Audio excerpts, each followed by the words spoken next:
Hello, नमस्ते. इयत्ता 9वीच्या विद्यार्थ्यांनो, आज आपल्याला 8वं चॅप्टर त्रिकोणमिती हे पाहायचं आहे. बाळांनो, त्रिकोणमिती हे चॅप्टर फार महत्वाचं आहे, कारण हे चॅप्टर इयत्ता 10वी साठी सुद्धा उपयोगी आहे. हा तुमचा बेस ठरू शकतो. त्रिकोणमिती म्हणजे काय? हा काटकोन त्रिकोणावरती केलेल्या सर्व प्रोसेस आहेत. हा त्रिकोण कोणता असायला लागतो? काटकोन त्रिकोण. काटकोन त्रिकोणाच्या बाजू कोणत्या? मग साइन, कॉस, टॅन. हीच माहिती तुम्हाला आता इयत्ता 9वी मध्ये दिलेली आहे. पुढचे ते जे 3 आहेत, साइन, कोसेक, सेक आणि कॉट. साइन इथं कोसेक तयार होतं, कॉस, सेक, टॅन, कॉट. बघा आता या काटकोन त्रिकोणामध्ये तुम्हाला ह्या लघुकोन, हे 2 लघुकोन आहेत. हा 90 अंशाचा कोन आहे. इथे नाव आपण ए बी सी दिलं. लघुकोणाची मापे अल्फा, याला काय म्हणायचं? अल्फा. याला म्हणायचं बीटा. अल्फा, बीटा या अक्षरांनी दाखवली जातात. बघा, आणि थीटा. मेन म्हणजे राहिलं थीटा. हे काय असतं? थीटा. अल्फा, बीटा आणि थीटा या 3 अक्षरांनी ह्या कोनांची, ह्या 2 लघुकोनांची मापे दर्शवली जातात. बघा, साइन, कॉस, टॅन यांची गुणोत्तरे कशी काढायची? तिथं एक तर अल्फा लिहिलेला असेल. हा अल्फा झाला की उरलेला कोण कसा लिहिणार? तुम्हाला 90 मायनस अल्फा येणार, कारण हा 90 आहे. 90 मायनस अल्फा झाला तर हा कोण येतो? समजा हा कोण बघा बीटा लिहिला, हा 90, हा बीटा लिहिला, तर हा कसा येणार? 90 वजा बीटा येणार, कारण हा 90 मधनं बीटा गेला की हा कोण उरतो, म्हणून सॉरी थीटा. हा थीटा लिहिला की हा कोण 90 वजा थीटा येणार. अल्फाचं दाखवलेलं तुम्हाला. बीटाचं पण तसं येणार. हा बीटा म्हटल्यावर हा 90 वजा बीटा कोण येईल. अशा प्रकारे कोणांची ही नावं दिलेली असतात. पुढे बघा, साइन म्हणजे काय? साइन गुणोत्तर कसं काढायचं हे तुम्हाला कळलं. लघुकोनांची मापे ही अल्फा, बीटा आणि थीटा या अक्षरांनी दर्शवली जातात. साइन, कॉस, टॅन, कोसेक, सेक आणि कॉट या गुणोत्तरांनी काय काढलं जातं? आपल्याला त्रिकोणमितीय गुणोत्तरे काढली जातात. अतिशय महत्वाचं आहे. बघा, आपण एक त्रिकोण घेऊ आणि तुम्हाला साइन, कॉस, टॅन समजावून सांगते. लक्ष द्या. पुढं समजा हा आपण त्रिकोण काढला. हा 90 अंश आहे. हा ए घेतला, हा बी घेतला, हा सी घेतला, हा ए बी सी घेतला. तर याच्यामध्ये साइन, कॉस, टॅन याची गुणोत्तरे कशी काढायची? हा लघुकोन आहे, हा आपण काय घेऊ? थीटा. ए ची गुणोत्तरे काढून नंतर सी ची काढू. बघा कसं करायचं. हा अल्फा पण घेऊ शकतो, वेगळा पण घेऊ शकतो. 90 वजा थीटाच घेतला पाहिजे असं काही नाही, पण असं घेतात हे तुम्हाला मी सांगितलं. बघा आता या त्रिकोण एबीसी मध्ये, त्रिकोण एबीसी मध्ये तुम्हाला काय दाखवते? साइनचं गुणोत्तर कसं काढायचं? साइन, साइन म्हणजे काय असतं? साइन म्हणजे असतं, त्रिकोण एबीसी चा नंतर विचार करू. साइन गुणोत्तर म्हणजे काय? कोणासमोरील बाजू. कोणा समोरील बाजू. छेद काय असतो? कर्ण. कर्ण माहितीये तुम्हाला. कर्ण कुठं असतो? 90 अंशासमोरची जी बाजू आहे त्याच्या पुढचा हा काय होतो? नेहमी कर्ण. लक्षात ठेवायचं. 90 अंशासमोरची जी बाजू असते ती कर्ण असते. कॉस कसं काढायचं आपण? इथं कोणासमोरील घेतले, इथं कोणालगतची घ्यायची. कोणालगतची. कोणालगतची बाजू छेद काय येणार इथं कर्ण. आता त्यानंतर काय काढायचं आपल्याला टॅन. टॅन गुणोत्तर कसं काढायचं तर टॅन गुणोत्तर कसे येतं बघा साइन अपॉन कॉस. टॅन गुणोत्तर कसे येतं sine upon cos. Sine upon cos म्हटल्यानंतर कर्ण कर्ण सेम आहेत निघून जातील की नाही म्हटल्यानंतर काय येणार कोणा समोरील बाजू छेद कोणा लगतची बाजू असं येतं. कोणासमोरील बाजू छेद काय येणार कोणालगतची बाजू. किती सोपं आहे पहा. साइन म्हटलं की काय लक्षात येणार समोर पहा. साइन समोर पहा. कॉस सी कोणालगत पहा. टॅन हे दोन्ही लक्षात आलं की टॅन येतेच कारण आपल्याला लक्षात ठेवायचं काय आहे टॅन म्हणजे काय साइन अपॉन कॉस आहे म्हणजे कोणासमोरील बाजू कोणालगतची आहे. कर्ण कर्ण सेम आहे इथं काय होणार निघून जाणार. आता कसं येतं तुम्हाला दाखवू का बघा आता इथं टॅन बरोबर साइन काय आहे कोणासमोरील बाजू. इथं फक्त को स बू किंवा कस बा लिहिते इथं कर्ण लिहिला. याला डिवायडेड बाय काय येणार कोलबू कोणालगतची बाजू कोल बा म्हणजे बाजू छेद कर्ण येणार. बरोबर का. हे सरळ करताना आपण काय करणार इथं कोस बा छेद काय येणार कर्ण. हे खाली मुंडीवर काय होणार कर्ण वर येणार आणि काय राहणार कोलबू कोलबा कोणासमोरील बाजू. कर्णाला कर्ण कॅन्सल झाले कोणासमोरील बाजू कोणालगतची असं येतं. हे काय तुम्हाला परीक्षेत विचारलं जात नाही बाळांनो लक्षात राहण्यासाठी आणि ते कसं आलं हे समजण्यासाठी समजावून दिलेलं आहे मी तुम्हाला. हे साइन कॉस टॅन ही गुणोत्तरे लक्षात ठेवायची. आता या आकृतीमध्ये तुम्हाला सांगितलं साइन थिटा काढा. साइन थिटा जोपर्यंत पाठ होत नाही तोपर्यंत लिहितच राहायचं. साइन थिटा म्हणजे काय शॉर्ट फॉर्म मध्ये लिहायचं कोणासमोरील भुजा. भुजा म्हणजे बाजू छेद काय येणार कर्ण. कोणासमोरील बाजू काय थिटाच्या कोणासमोरील बाजू कोणती येणार ईबीसी आणि कर्ण कोणता आहे एसी. त्यानंतर कॉस थिटा कसं लिहायचं कोलभू म्हणजेच कोणालगतची भुजा. म्हणताना म्हणायचं कोणालगतची भुजा लिहिताना लिहायचं कोलभू. लक्षात राहतंय आपल्याला माहित असतं कोलभू छेद काय येणार कर्ण. कोणालगतची बाजू म्हणजे कोणती येणार आता हा कर्ण झाला ही समोरची झाली म्हणजे उरलेली याच्या लगतची काय येणार एबी. एबी छेद काय लिहायला सांगितलंय कर्ण. कर्ण कोणता एसी हे तुम्हाला कळालं असेल. अशा प्रकारे लिहिलं जातं साइन. आता समजा आपण हा घेतला कोणता हे पुसून टाकू साइन वरती वापरून दाखवते तुम्हाला. सांगितलं साइन सी हा कोण सी आहे असं पण सांगू शकतात. साइन कोण सी बरोबर काय येणार साइनचं आपल्याला काय लिहायचं कोसभू कोणासमोरील भुजा छेद काय येतो कर्ण. आता बघा हे साइन कोण सी च्या समोरील बाजू कोणती आहे कोणासमोरील बाजू कोणती आहे एबी म्हणजे काय इथे येणार एबी छेद कर्ण कोणता आहे एसी. त्यानंतर कॉस काढायचं याच्यावरती गुणोत्तर कॉस कोण सी.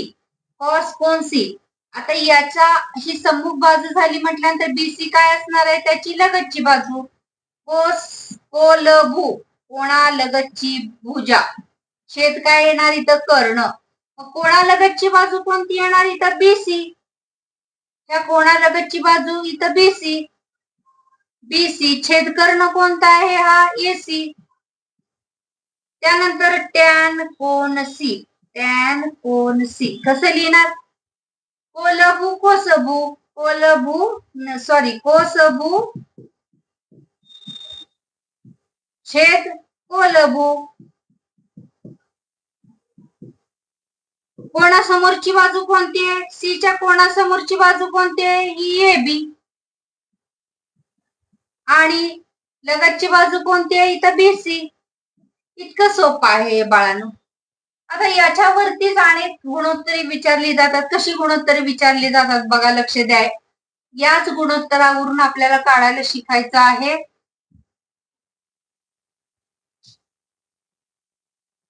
हा त्रिकोण घेतला ए बी सी किंवा पी क्यू आर घेऊ, काय प्रॉब्लेम नाही.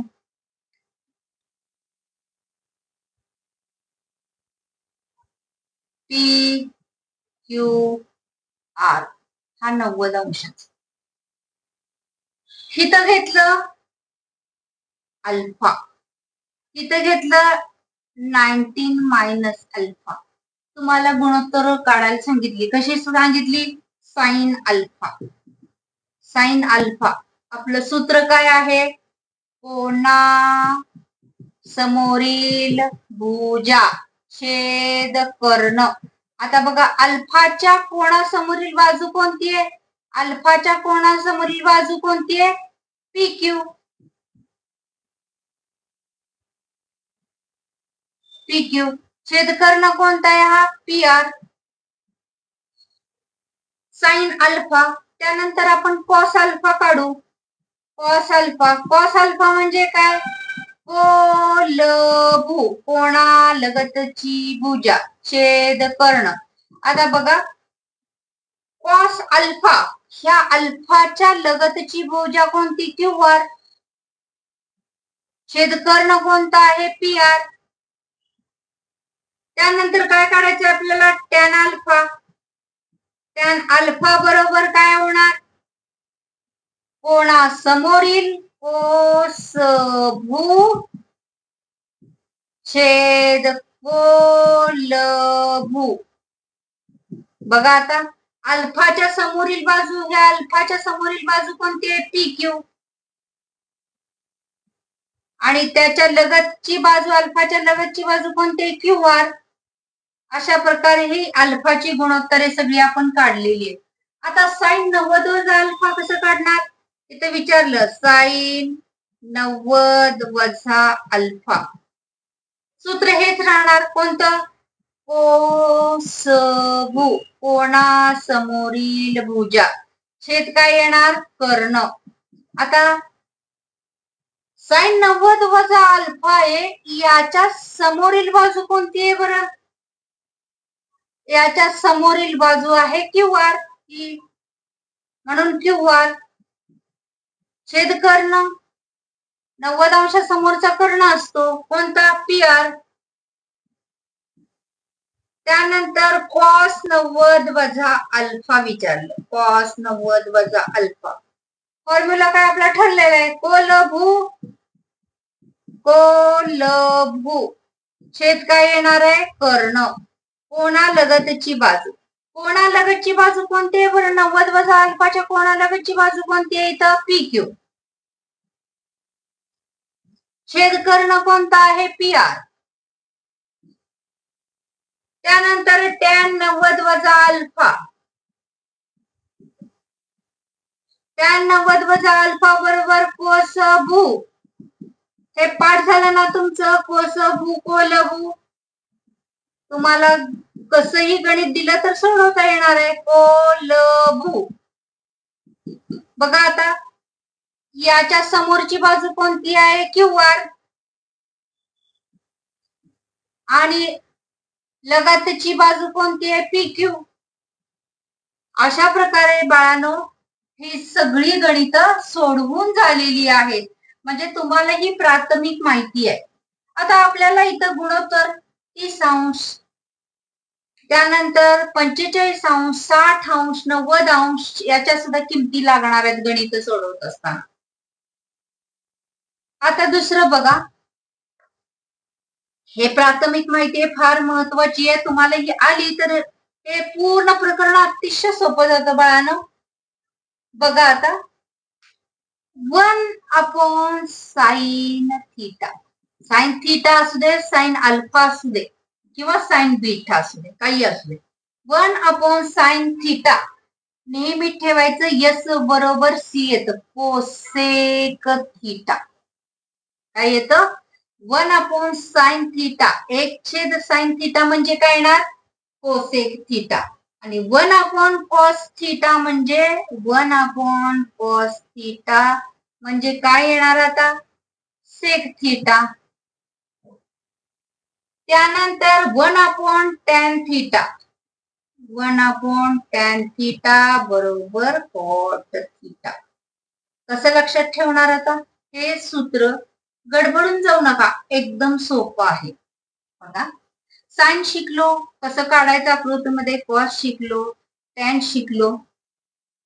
यस बरोबर सी येतं, लक्षात ठेवायचं. यस बरोबर काय येतं? सी. 1/sin θ आलं की इथं कोसेक थीटा येणार. कारण तुम्हाला हे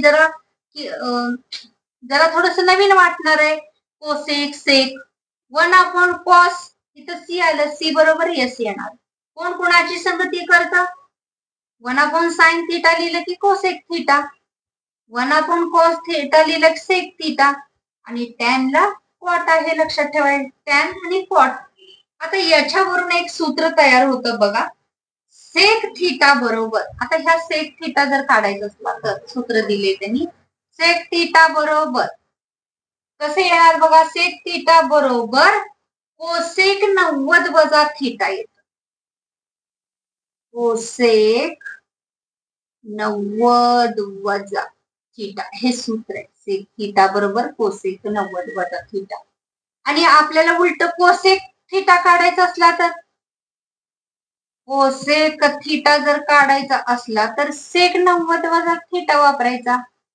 सेक 90 वजा थीटा असा वापरायचा. त्यानंतर टॅन थीटा काढायचा असला, टॅन थीटा काढायचा असला तर काय येणार आहे? कॉट 90 वजा थीटा येणार आहे. कॉट 90 वजा थीटा. आणि कॉट थीटा काढायचा असेल तर काय येणार आहे? टॅन 90 वजा थीटा. अशा पद्धतीनं पूर्ण माहिती तुम्हाला कळली असेल असं गृहीत धरते. लाईक करा, शेअर करा, सबस्क्राईब करा बाळांनो. आता बघा पुढची माहिती, म्हणजे कारण ही बेसिक माहिती आहे, ही बेसिक माहिती फार महत्वाची आहे. नंतर आपण 8.1 8.2 या पद्धतीने सोडत जाऊ. पण हे जर समजलं तर पुढचा काहीच प्रॉब्लेम येत नाही. त्रिकोणमितीय गुणोत्तरे काढायची असतात. कशा कशाची काढायची असतात? साईनची काढायची असतात, कॉसची काढायची असते, आणि टॅनची काढायची असते. तिथं 0 अंश असतं, इथं 30 अंशाची काढायची असतात, इथं 45 अंशाची काढायची असतात, 60 अंश काढायचे असतात, आणि इथं काय काढायचे असतात? 90 अंश. ही गुणोत्तरे तुम्हाला विचारली जातात. म्हणजे हा तक्ता तुम्हाला एकदम सोप्या पद्धतीने शिकवते. याच्या पुढचा तक्ता इयत्ता 10वी साठी आहे बाळांनो. ही 3 गुणोत्तर आत्ताच तयार झाली तर 10वीला, इयत्ता 9वीच्या विद्यार्थ्यांनो मी ऑनलाईन क्लासेस चालू करणार आहे. तुम्हाला एक व्हॉट्सअप नंबर देते. ज्यांना ज्यांना जॉईन व्हायचं असेल त्यांनी आपापले फोन नंबर सेंड करा मला त्या व्हॉट्सअप ग्रुप वरती. बघा 0 एकदम सोपं आहे. साईनचं कसं काढायचं? साइन 0 ची किंमत, साइन 30 ची किंमत, साइन 45 ची किंमत, साइन 60 ची किंमत आणि साइन 90 ची किंमत. त्याला एक आयडिया देते. पाठांतर करून काय होत नसतं, लक्षात राहत नाही. पाठांतर केलं की याचं किंमत त्याला आणि त्याची किंमत त्याला होते बाळांनो. 0 1 2 3 आणि इथं 4 असे अंक लिहिले. किती ते? 0 ते 4. पुन्हा ह्याला 4 न भागून घेतलं. जिथं भाग जातोय तिथं घालवायचा. कुठे कुठे भाग जातोय? इथं जातोय. बे एक बे, बे दोन्ही 4 म्हणजे 1/2. तिथं जातोय. किती आला? 1. 4 1 4 म्हणजे 1. आता बघा खालच्या संख्येनं वरच्या संख्येला भागायचं. जात नाही भाग. इथे 4 झिरोला भागलं तर उत्तर 0च येणार, किंवा 4 झिरोला भागलं तर उत्तर 0च येतं. 0चं वर्गमूळ 0, इथं 0च येतं. ही पहिली किंमत झाली. आता इथं बघा वर्गमूळ काढायची प्रत्येकाची, कारण हे इथं 0च येतं, याची व्हॅल्यू 0 आहे. कोणत्याही संख्येनं जर 0ला भागलं, कोणत्याही संख्येनं 0ला भागलं तर उत्तर 0 येतं, आणि 0नं कोणत्याही संख्येला भागता येत नाही, म्हणजे त्याचं गुणोत्तर, म्हणजे त्याचं आपल्याला संख्याच मिळवता येत नाही. अजूनपर्यंत मिळवता आली नाही. 0नं कोणत्याही संख्येला भागलं तर त्याचं आपल्याला उत्तर प्राप्त होत नाही. बघा आता 1चं वर्गमूळ काय येणार? 1च. 1 गुणिले 1 एकच. 4चं वर्गमूळ किती असणार आहे? 2. 1चं वर्गमूळ 1. त्या 2चं वर्गमूळ काढता येते का? नाही, म्हणून वर्गमुळात 2 लिहायचे. 3चं वर्गमूळ काढता येते का? नाही, म्हणून वर्गमुळात 3 लिहायचे. 4चं वर्गमूळ किती येणार? 2.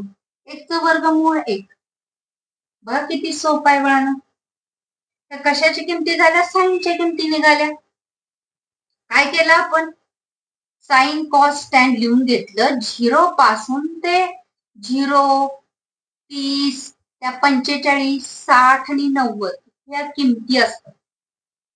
तर पहिल्यांदा काय केलं आपण? 0 ते 4 पर्यंतचे अंक मांडून घेतले. त्या 4ही अंकाला 4नं भागलं. जिथं भाग जातोय तिथं भाग घालवला, आणि भाग घालवून आलेल्या संख्येचं वर्गमूळ काढलेलं आहे. तिथं तरी इथे किंमत 0 येते, प्रश्नच नाही. 1चं वर्गमूळ 1, 4चं वर्गमूळ इथं 2 आलं, इथं 1 आला ना भागून. बे एके बे, बे दोन्ही 4. 1चं वर्गमूळ 1, 2चं वर्गमूळ निघत नाही, वर्गमुळात 2 घेतले. 3चं वर्गमूळ निघत नाही, वर्गमुळात 3 घेतले. 4चं वर्गमूळ निघतं 2, 1चं 1च. उलटून किमती इथं मांडायच्या. पहिल्यांदा 1 येणार, त्यानंतर इथं वर्गमुळात 3/2 येणार, त्यानंतर इथं 1 वर्गमुळात 2 राहणार, ही किंमत 1/2 आणि इथं 0. आता काय करायचं बघा, या दोन्हीचे अंश घ्यायचे. याला 1 येणार, 1/1. जिथं नाही तिथं देऊन टाकू, म्हणजे तुम्हाला कळेल. इथं 1, इथं पण 1. बघा आताच अंश प्रत्येक, याचा अंश छेद याचा अंश. मी आताच काय सांगितलं? 0/1 किती येणार? 0च येणार. त्यानंतर इथं काय आहे? 1. वेगळ्या कलरने दाखवते प्रत्येकाचे अंश, म्हणजे तुमच्या लक्षात येईल की प्रत्येकाचे अंश कसे वेगळे आहेत ते. हा त्याचा अंश आहे, हा त्याचा अंश आहे, हा अंश, हा अंश. अंश छेद कळतोय ना? न्यूमरेटर डिनोमिनेटर, हा अंश आहे, हा अंश. काय केलं बघा, त्यांची किंमत काढण्यासाठी 1 वर्गमुळात 3 घेतले. तर 1/1 म्हणजे 1च येतो. तर वर्गमुळात 3/1 म्हणजे 1च येतं, कारण कोणत्या संख्येच्या छेदस्थानी 1 हे असतं. 0नं कोणत्याही संख्येला भागता येत नाही, म्हणजे जी किंमत अव्यक्त, किंमतच काढता येत नाही, अव्यक्त आहे किंमत, त्याची काढता येत नाही. कळालं विद्यार्थ्यांनो? अतिशय सोपं आहे. हे बेसिक त्रिकोणमिती प्रकरणाचं हे बेसिक नॉलेज आहे, हे असणं फार गरजेचं आहे. Thank you. Like, share and subscribe.